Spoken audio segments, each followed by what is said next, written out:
The state of Florida has been dealing with heavy inclement weather over the last 24 hours, but Wednesday night from the Kia Center, it was definitely raining goals.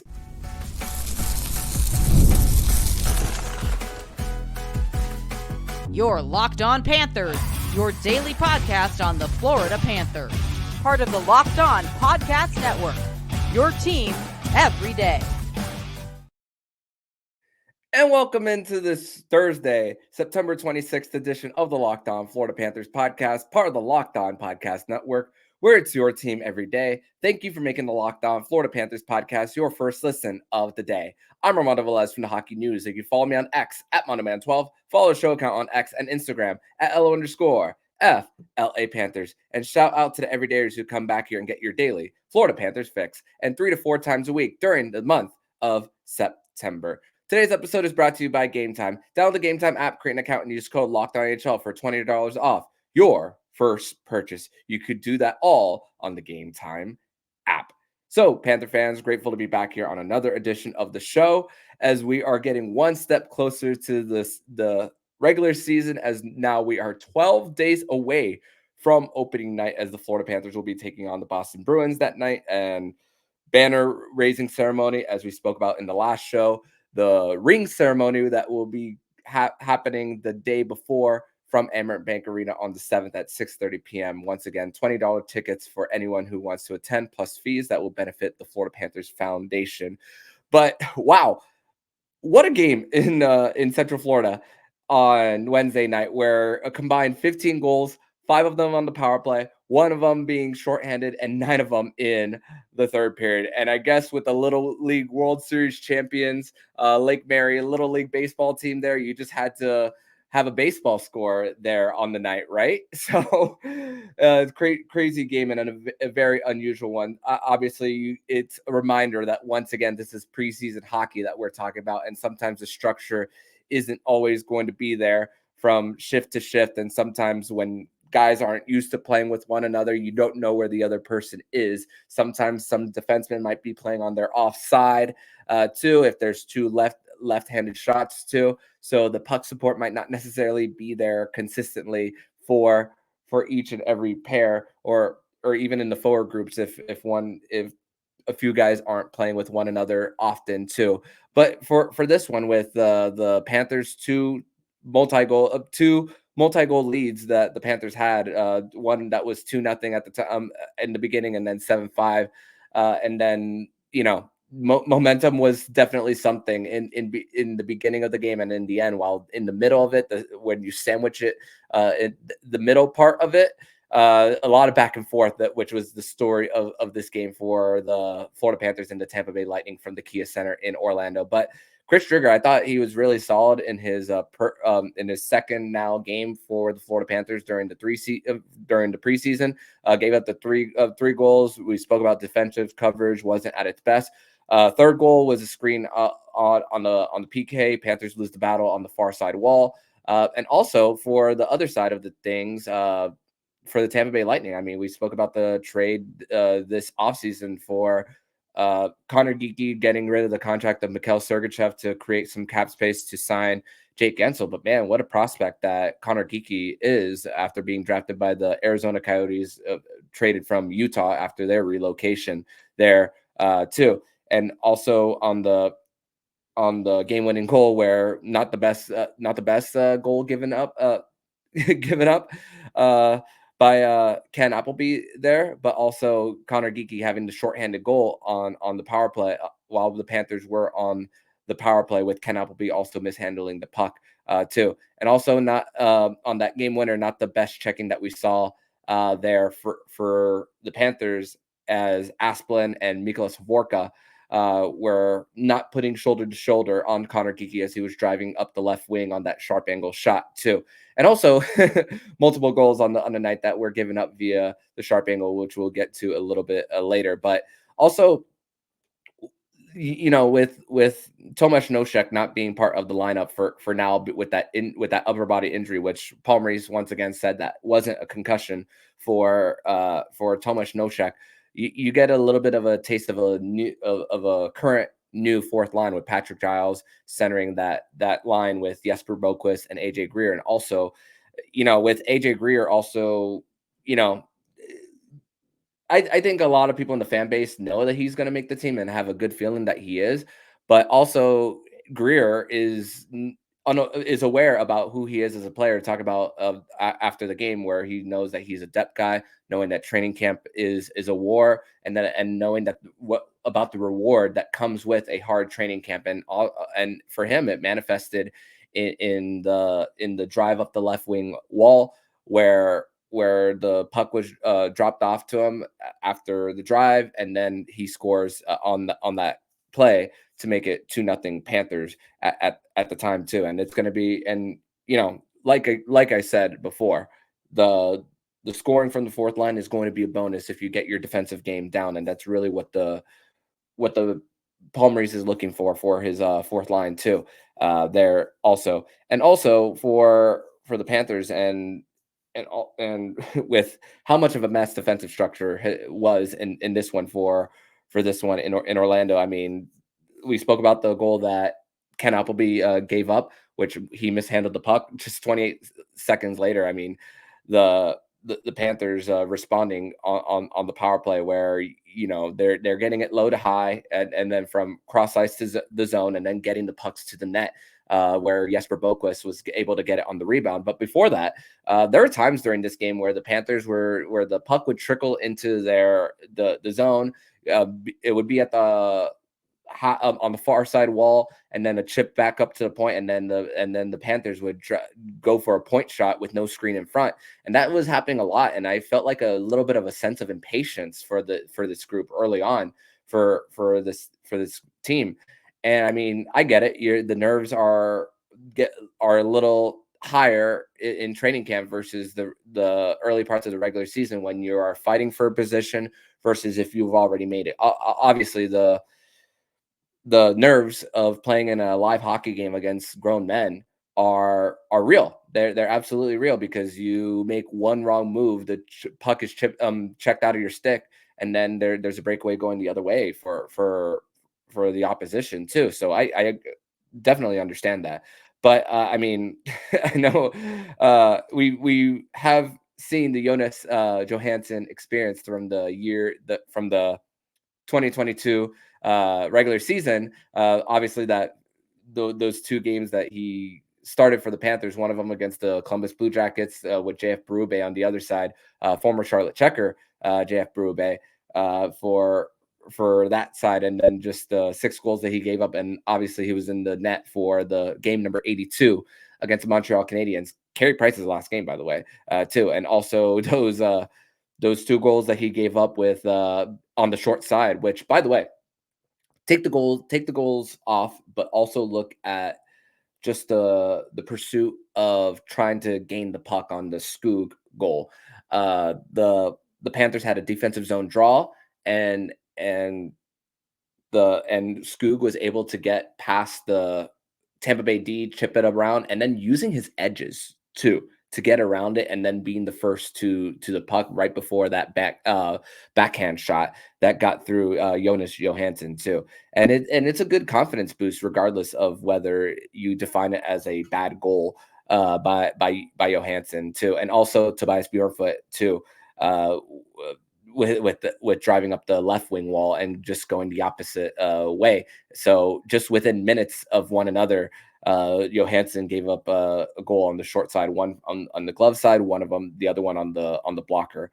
Also, for Bjornfoot, gave up a lost the board battle that resulted in a goal on the near side corner, and really for him, it's really about just trying to get better with those puck battles for him, and all for himself and his pursuit of trying to make the team. Obviously, he's more than a year in the program after the Florida Panthers claimed him off waivers from the Vegas Golden Knights, and then previously from that with the LA Kings. There's still a lot of upside for Tobias Bjornfoot, even though it's still a battle for him to get that 7th defenseman role, who he's battling with Uvis Balinskis there. So also the goal to make it 7-7, which that was the stretch where the Panthers were up 7-5 too.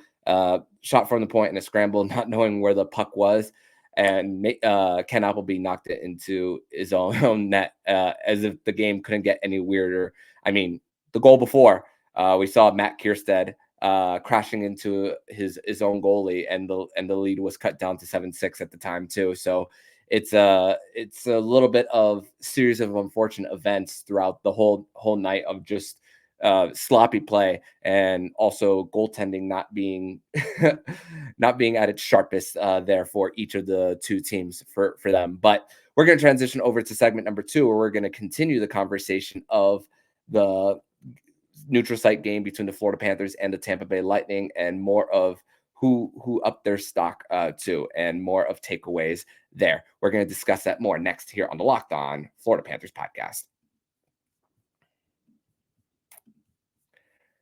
Today's episode is brought to you by Game Time. And Game Time has a new feature called Game Time Picks that makes getting tickets for your favorite live events even faster.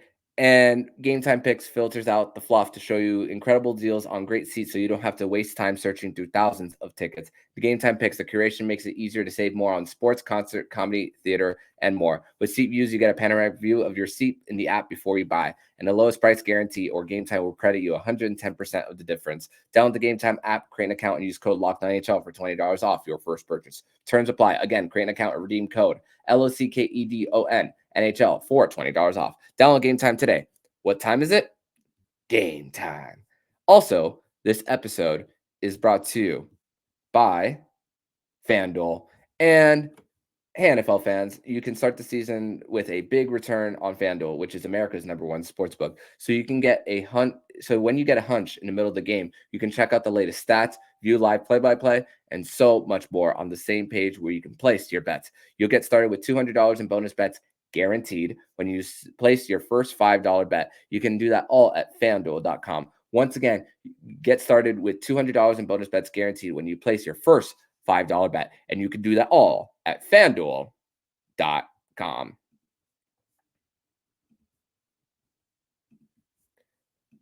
And I'd like to thank you guys once again for making the Locked On Florida Panthers podcast your first listen of the day here on a Thursday. Once again, stormy Thursday here in the state of Florida, all throughout the state. And I hope that everyone in the Panhandle is doing well as the storm looks to be heading in that direction. And I hope that if you guys planned to go to practice today, obviously, if you know by now that it was the open portion of practice has been canceled due to safety reasons.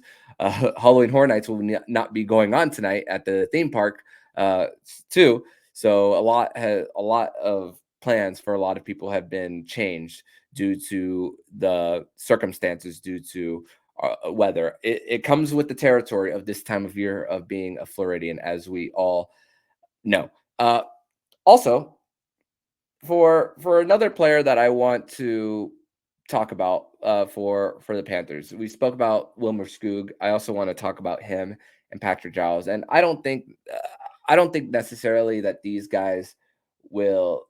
I don't think that Skoog necessarily will make the team, as he, but I do think that he will provide a lot of AHL depth for the Panthers, and I do think that sometime this year that he's going to get a call up as a guy who's has a great foot speed for himself, and is very fast to the pucks too for him as well. And also Patrick Giles, I mean, he's been trying to vie for a spot for an NHL roster for a while, and I think that him getting that opportunity to center that fourth line, which we'll get a little bit more later, I think that he is getting a great opportunity. And for Joe Nagajevic, I mean, this for the Panthers, I mean, a year into the system for him too.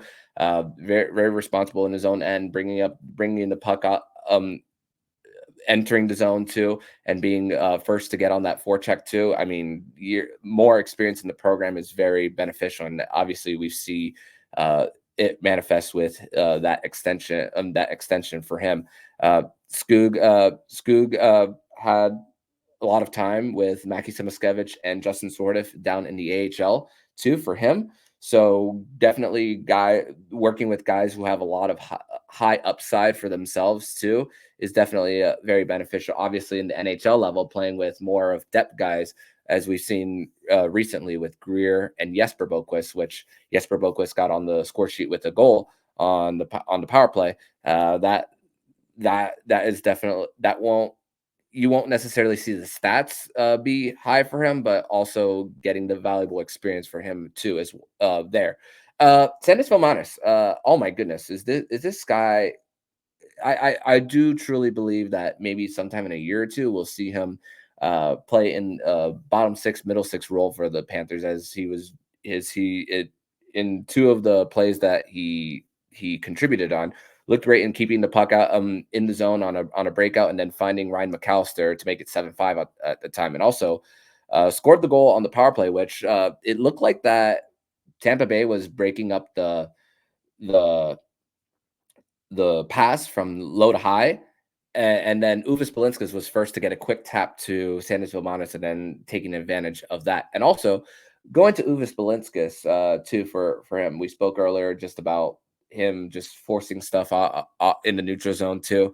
Really stayed a little back more of that as the game went on too. And for Sandis Vilmanis, he's only 20. My goodness, is the ceiling really high for him, and being Latvia's most outstanding player from the World Juniors just a few years ago. I mean, that is something worth noting for his climb up the NHL ranks for him, and just the Panthers continuously trying to make value out of these later round picks for him. And also this opportunity for Velmanis in this game came with Justin Sordiff getting hurt, unfortunately, in the practice before for him too. And for the Panthers, after they went up 2-0, there wasn't really much of control there. But even before they tied it at 3, that's when really the control of the game really started going into the Panthers' favor. Ice was tilted there for them too. So that's really another thing of the Panthers, and just learning how to be composed, even when the games are doesn't sometimes you might lose a little bit of momentum when having a lead, and then giving up that and still being able to respond there. And it's just great to see that out of that with a really relatively young group that we saw on the ice on Wednesday night. Also, I really couldn't mention the 9-5 game to Paul Maurice when I asked him after the game on Wednesday, because if you remember, in February the Panthers went to Tampa Bay and manhandled the Tampa Bay Lightning by a score of 9-5 back in February. And Paul Maurice spoke about really how at the time it's not really much to cut from, because sometimes it's just a matter of just everything going wrong, certain bounces going your way, and it's just one of those nights. But the difference between that and looking at guys who are just trying to make the team, you have to look at it a little differently. He did say some of the same thing of, we're not going to cut a lot from this, but more of looking at the individuals and talk about what their next shift looks like. How do they read the flow of the game after making a mistake on one shift too? So that's really the great thing about going into the preseason, where you have multiple chances and so many games to get yourself going too for the Panthers. I mean, if you're really combining everything total for the Panthers, you have this 7 preseason games to try to make something happen for yourself. Obviously, there's the situation with junior guys too. You have your NHL ready guys who you could not only more than pencil them in, you could put them in Sharpie too. And then there's that little section of the team that's just question mark after question mark, and that's why you see the practice lines look the way they do for groups 1 and group 2 on how they're conducting their bag skates prior to game action and traveling too, which that will be a good time for us to transition to segment number 3, where we are going to discuss more of who is continuing to dress, who's continuing to be out for the Florida Panthers, and what kind of lineup should we expect when the Panthers take the ice on Friday night against Carolina. We're going to discuss that more next here on the Locked On Florida Panthers podcast.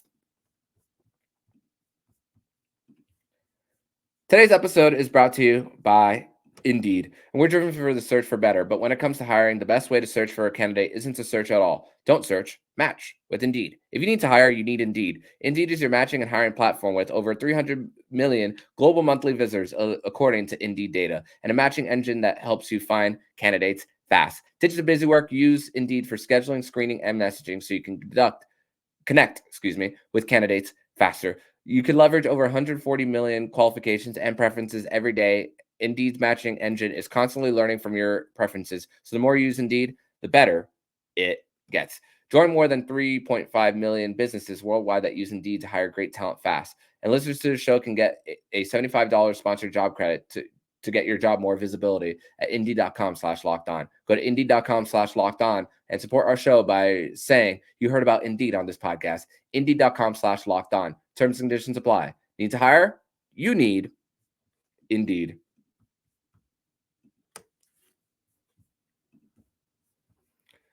And once again, I'd like to thank you guys for making the Locked On Florida Panthers podcast your first listen of the day here on a Thursday. Once again, a rainy Thursday all throughout the state of Florida, and hoping once again that you guys are staying safe out there.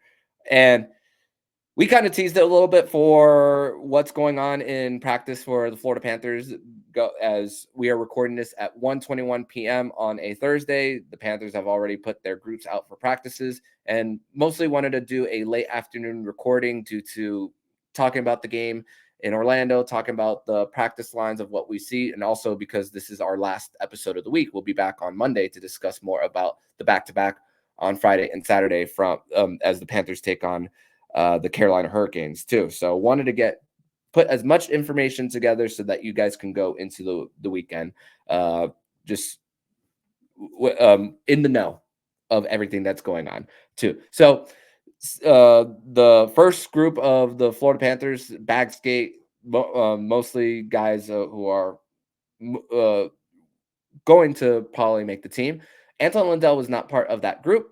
Chances are that it could be a rest day for him. Mackie Samoskevich in between before the skate, was seen in a non-contact jersey. So after missing the last practice for him, not getting on the ice at all, he is back. So one step closer to returning. And the good thing is he is on the ice.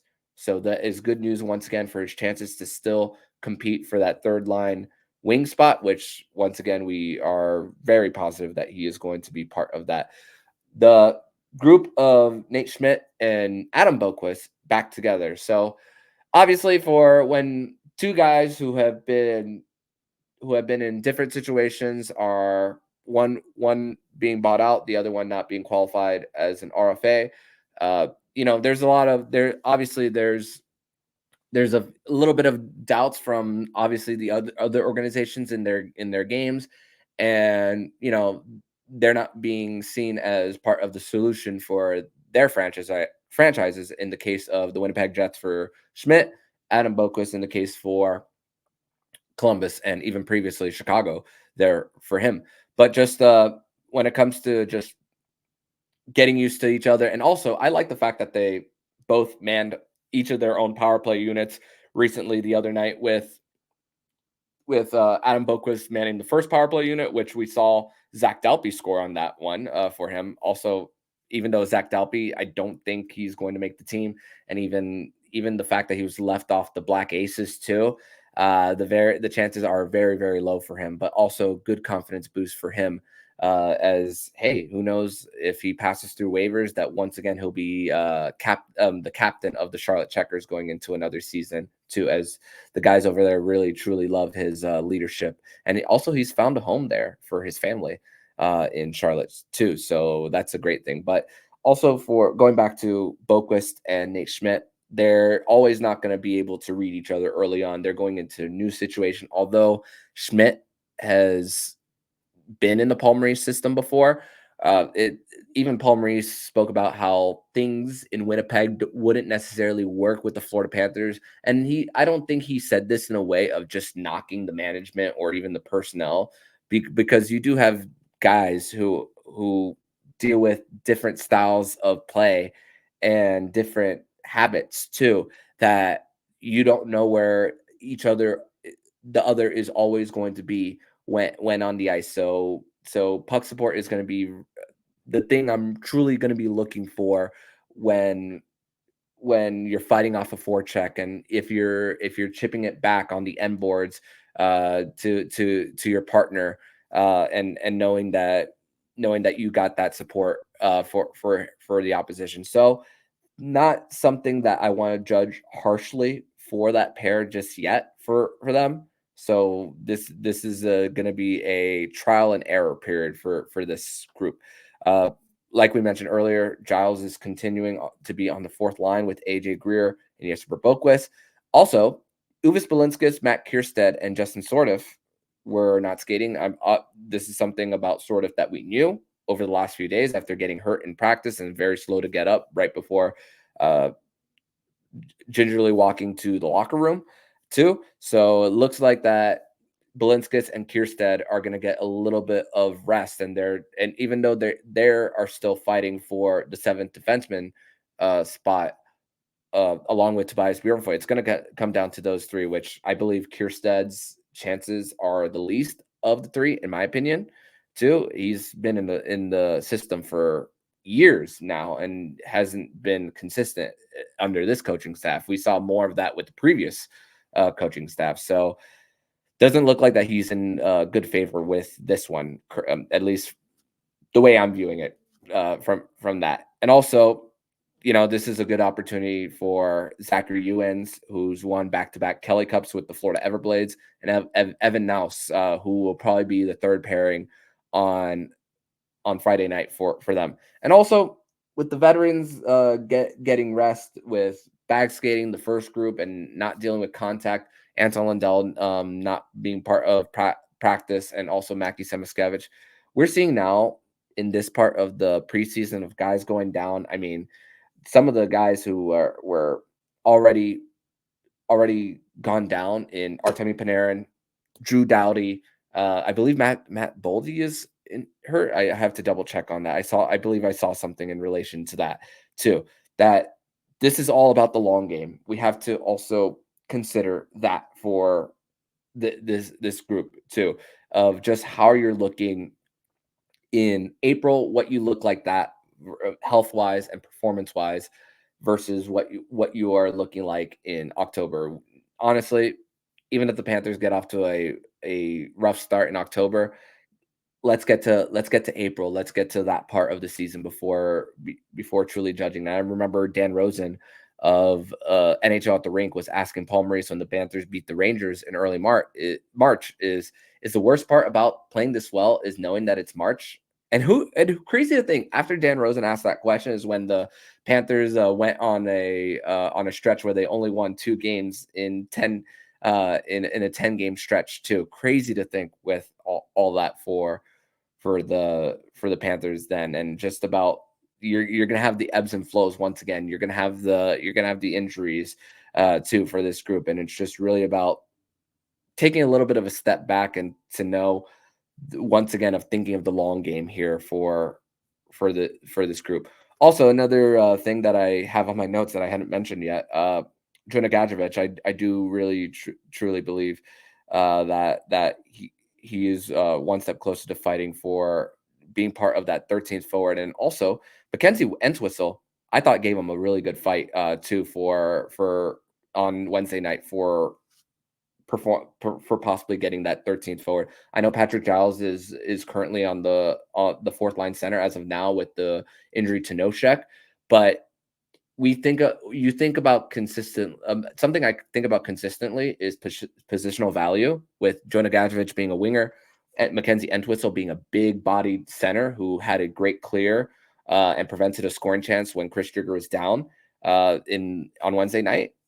You wonder if Maurice is going to go for the positional flexibility there. We're seeing that with Giles there, but did Mackenzie Entwistle up his stock there too for that too. And that's another battle that for guys who might come down to the very end. It could come down to that very last game when the Panthers take on the LA Kings in Quebec City. Also, Hunter St. Martin and Grayson Sachin, from what I saw via the tweets from the reporters there in person, they're still they're still with the team in the groups skating too. So the coaching staff was once again getting a look for them right before they get sent off to their junior teams too.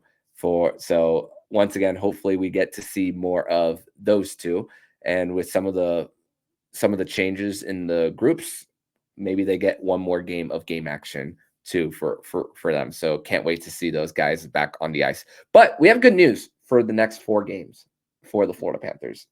Is next 4 games we'll finally see a broadcast on Script Sports. So you won't have to worry about a feed on your computer from floridapanthers.com and worrying about a regional broadcast there. So the people in South Florida, if you want to watch the next 4 games for the Florida Panthers, you can do so on Script Sports if you have an antenna or even your local cable provider. And if you haven't purchased Panthers Plus already for $69.99, that's also how you can view it in the South Florida viewing area. So you won't have to worry about getting a feed from a Jumbotron, which honestly makes the viewing experience not so fun, honestly, when it's just from what everyone sees in the stands, and you can't zoom in on players, zoom in on coaches and their reactions to as much, or even those ringside interviews. You're just having play-by-play and not even having the camera facing the guys calling the game too on a cutaway shot too. So also one step closer to that too. And it's just my little mini rant on preseason hockey and just the viewing experience too that we get here. I mean, we're not the only market experiencing it. Multiple markets do throughout the preseason too. So that's just another thing. I guess it's not in the budget for these networks to get every single game up too, but that's a little bit of that. But hey, thankfully the next 4 games we'll be able to see it on local TV as the Panthers we'll get to see more of what they look like heading into the season. But that's going to do it for today's edition of the Locked On Florida Panthers podcast. Thank you once again for making the Locked On Florida Panthers podcast your first listen of the day. We'll be back on Monday to discuss the back-to-back between the Florida Panthers and the Carolina Hurricanes, and also prepare you guys, for the 5th preseason game between the Florida Panthers and the Tampa Bay Lightning that will be held at Amerant Bank Arena on Monday night. So we will see you guys then.